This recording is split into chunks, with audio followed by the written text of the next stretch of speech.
Hello and welcome to another episode of Sports and Songs podcast. Today is season 3, episode number 33. I'm your host, Dan. We got an interview today with the Watertown Red Devils. A couple guys in the squad. We'll be joined here with Jared Dusky, the manager, and also Zach Eiten, pitcher and first baseman for the squad. Today is July 6th, 2022, and we've been looking forward all season to interviewing you guys. Andy couldn't make it. Andy's busy, so it's just me today. We just have a quick interview, talk about the team. How you doing today, Jared? Good. And Mr. Zach Eiten, how are you? I'm doing well. Good. Well. So for those who don't know, Watertown's in the Crow River Valley League. Went to state 2 years ago, won their first game in Class C, then got beat and was eliminated. Last year in 2021, went into the state for Class C as the number 3 seed coming out of the Crow River Valley. Always a hotbed for baseball in the state of Minnesota.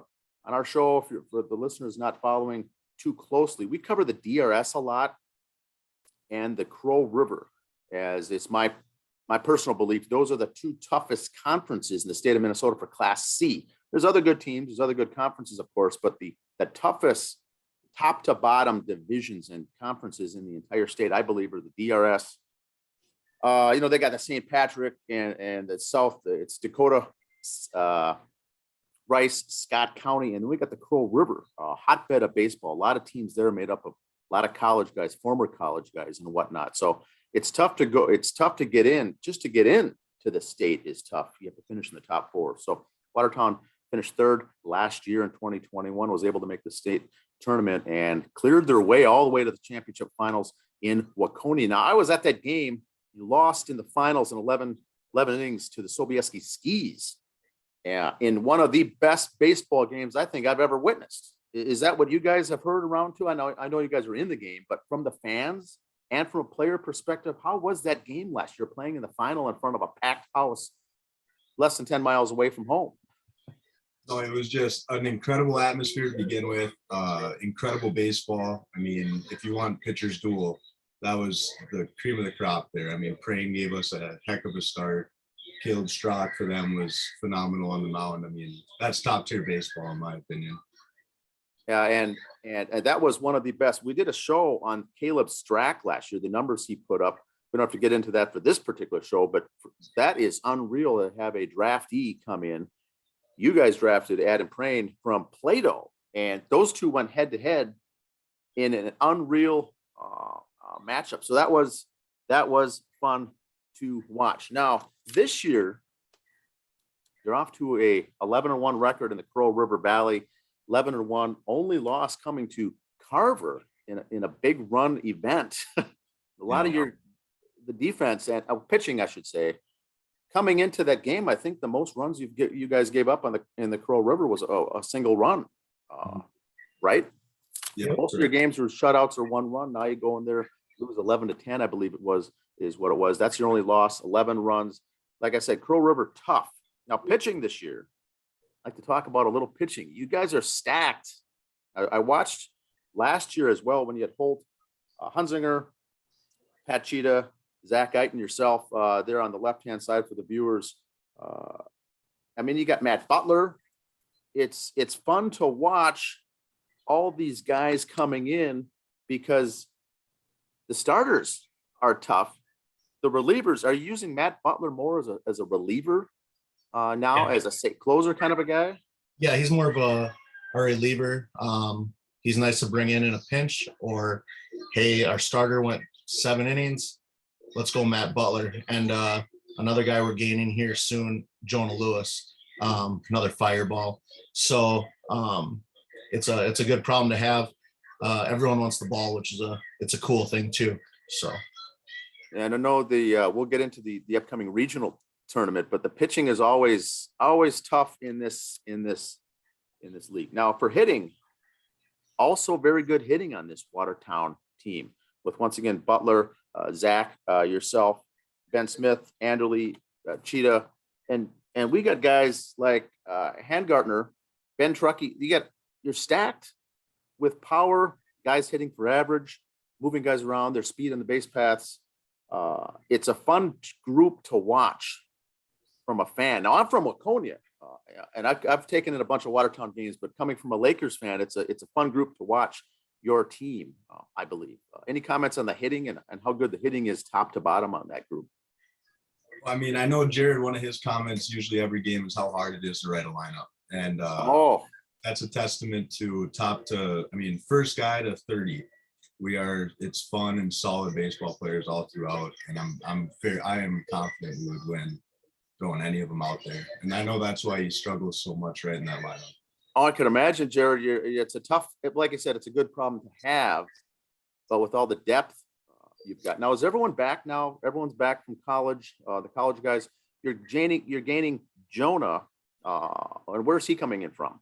He just took a little layoff after school, arm repair, little self-care. Last year he was gone for playing with the Making Bacon. So kind of the same deal. He's coming in at around the same time. Oh, really? Okay, so postseason, you'll be mainly used once again in the region, state, and the end of the season. Regular. Yeah, starting July here, so he'll get his work in and do that. I got to step out and make a phone call quick. Go ahead. I have some questions for Jared as far as the number. You guys are the number one ranked team in Class C as far as the last rankings that came out, and then you had that loss to Carver. Did that shake things up? Are you guys still number one, or has the new rankings come out? That hasn't come out yet. I don't think.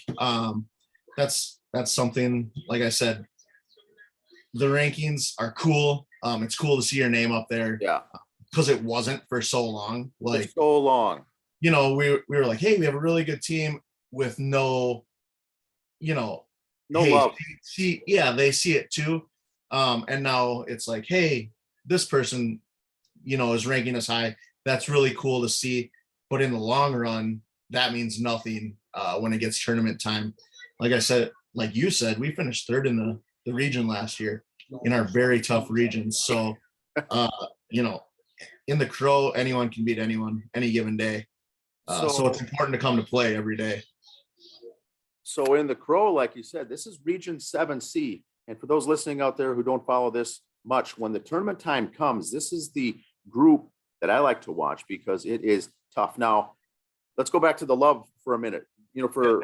Since I've been in this region following, it's been Waconia, Young America, Plato. You get these teams every year up, year down. It's one of those three teams that are in the press, in the rankings, talked about. Watertown's not there. The Red Devils are never in the. Now you've got the key components last couple of years, and now you guys are getting all the love. Like I said, it's not, you don't want to hang your hat on that. It's nice to have, but finally that's coming into fruition. And like I said, I've come to a bunch of games myself. It's a fun group to watch. A lot of talent, a lot of college ball players, former college ball players.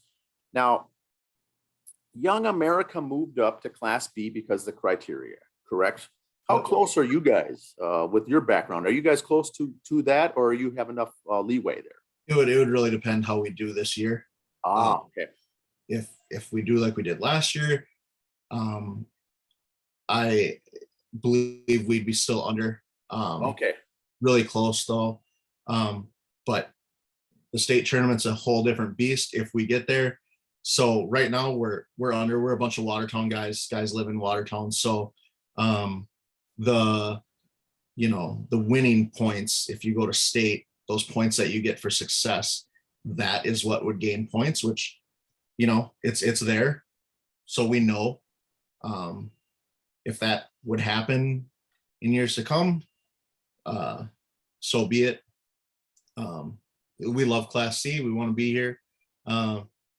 But if you are making it deep, like people expect, change. So, like I said, though, there's years we were so close to making it to state and didn't make it.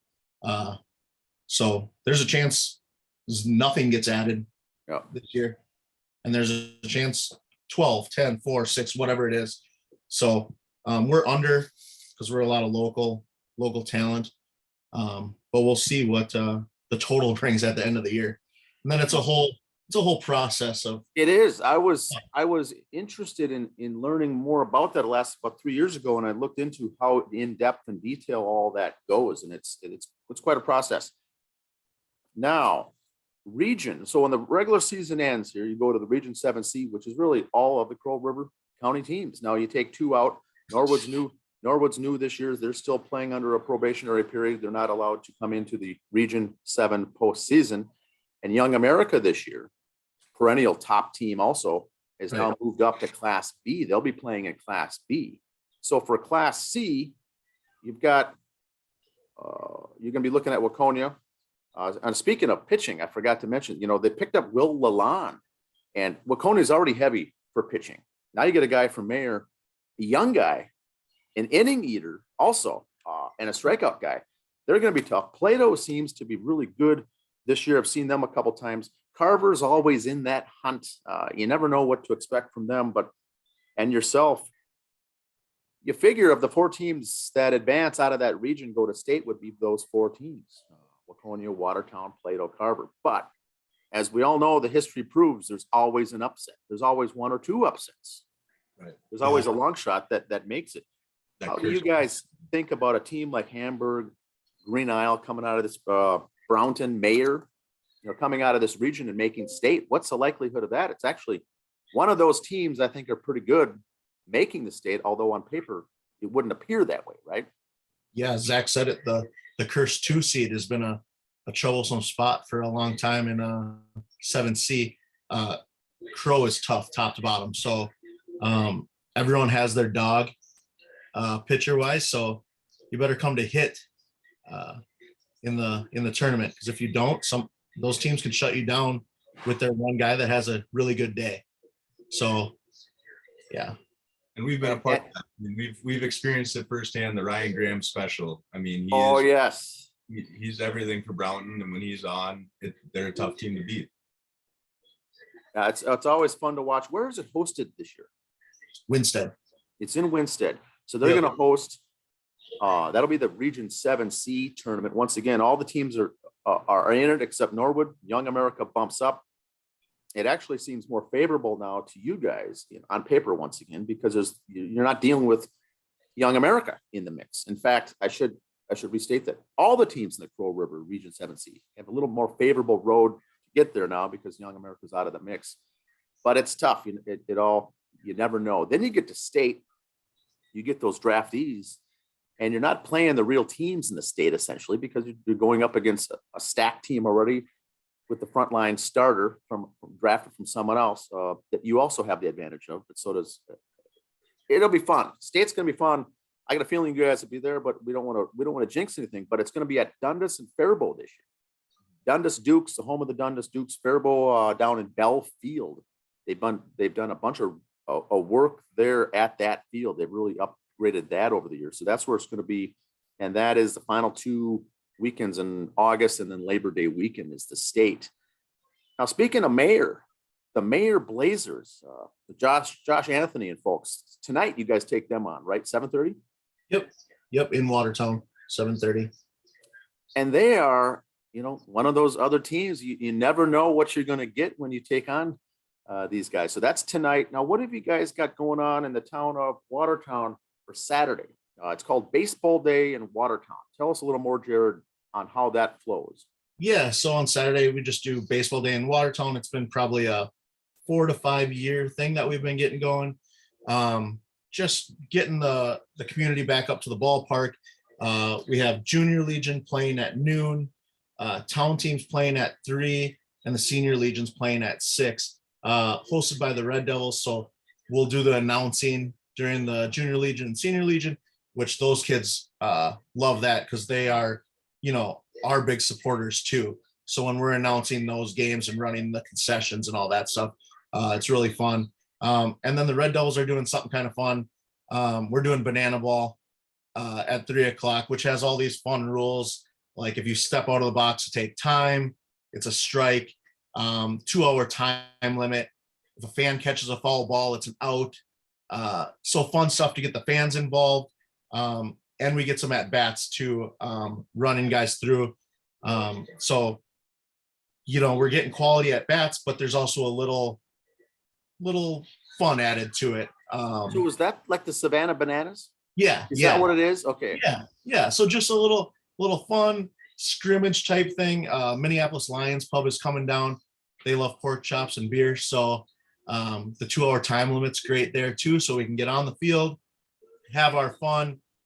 Guys can throw, fans can get involved, and then on to the Legion, which is kind of the fun part, wrapping up the night with everyone kind of sticking around, and then having the music going, announcing, and all that stuff. That is fun. A lot of communities do that, and they have been doing it for a while. I know Jordan's been one of those locally here that have been doing it for years, having an all-day baseball. They start with the youngest, go to the oldest, include their over 35 team and whatnot. They've got all sorts of fun, and now more and more communities are doing that to get the community involved, to get everyone down to the ballpark and get everyone together. Much like your Foxstein Town Ball Tour just came to Watertown a few weeks ago. That was a huge success as well. It almost had a carnival county fair feel to it, didn't it, guys? Yeah. It was incredible. When you have the city, when you have them backing you and helping, it created such a unique and special atmosphere that we were able to have up at the ballpark. I mean, some that I hope to see again in my life, but you don't even know if you will, because it was that cool. Yeah, I've been to 4 of those so far this year, and the Watertown one was my favorite as far as the feel, the community feel to it. The other ones are good as well. They all have their own special feel to it, but boy, the Watertown with the city and the Chamber of Commerce, everything came through huge, and it was all very uniform, very consistent. The message that was brought forth, as far as really proud. I guess the word was proud of the community. Everything, the sense I got when doing some business in town as well. And so now what we've got left is this. We got the game tonight. We've got the Watertown Baseball Day, the rest of the season, the Region 7C, and then ultimately it winds up with the state. So anything more from you guys as far as you'd like to add anything, Zach or Jared, as far as anything I missed so far in the interview?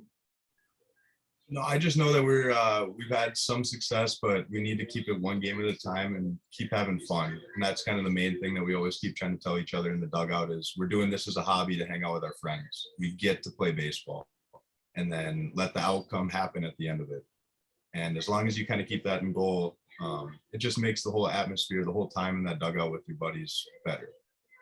You can sense that too as a fan. You can tell that you guys are having fun in the dugout, in between innings, before the game, after the game. It's a good group, good chemistry with that group. Anything on your end, Jared, as far as about the team? Zach kind of covered it there. Dog days of summer, it gets to be a grind. Everyone works. So I keep preaching, after work, let's get to the ballpark and have fun. Especially in July, August, right, where it gets a little tougher. Like, man, we've played 20 games. Jared, why do you schedule so many games? But the guys in the dugout understand that. We have 30 guys committed, ready to go, and it's fun when they step out there. It's fun to watch as a coach. This is, I believe, my 20th year. So from playing every day in the lineup to now, coaching third base and watching these guys hit the ball all over the field and pitching how they've been pitching. It's fun to watch and transition. It makes my transition a little easier. If I were to step to the coaching side and see kind of stuff not happening the right way, it's like, I got to get back in there. But I'm fine on the other side now, and it's just been a blast to watch these guys. That's fun. Now, how can the public reach out to you guys? What is your Twitter account? You have a Facebook page and whatnot? Yep, we have Facebook, we have Twitter. I try to stay active on all that. But yeah, just message us. We have kids messaging us all the time to be a bat boy. I know Devin's always down to bat boy, Carver and those guys. So best bet would probably be Facebook, reach out messenger. We have a couple guys on there that monitor that. So one of us will respond fairly quick. Yeah, just do a search, Watertown Red Devils on Twitter, on Facebook, and or just a Google search. You'll find better yet, swing up to a game, talk to us. So, Yes. Do the tennis ball toss, get involved, grab us after the game. If you got a question, you can talk to me, Zach, Pat, Brad Johnson, my dad. One of us is around in the concession stand or dugout. Well, the Savannah Banana game should be pretty fun. I'll look forward to that. And like I said, they're very open guys. We'd like to have you guys on again, or a variation of other guys on the roster for future episodes and shows. And but that's all I've got. Hello there. It's my son, Duke. He just found out he was going to be a big brother. Oh, awesome. Congrats. Yeah, baby boy. So he's pretty pumped. So Congrats. okay. See, that's awesome. You heard it here first on the Sports and Song Show. Now, we do pride ourselves, guys. I mean, the fastest growing podcast in all of Western Carver County. That's our slogan, all of Western Carver County. So that is some fun stuff. Thanks again for joining us, Zach. Thanks, Jared. And congrats on the news. Hey, thanks for having us. Thank you All for right. having us. Go Rats. Look forward to seeing you guys on the field. See ya. Yeah.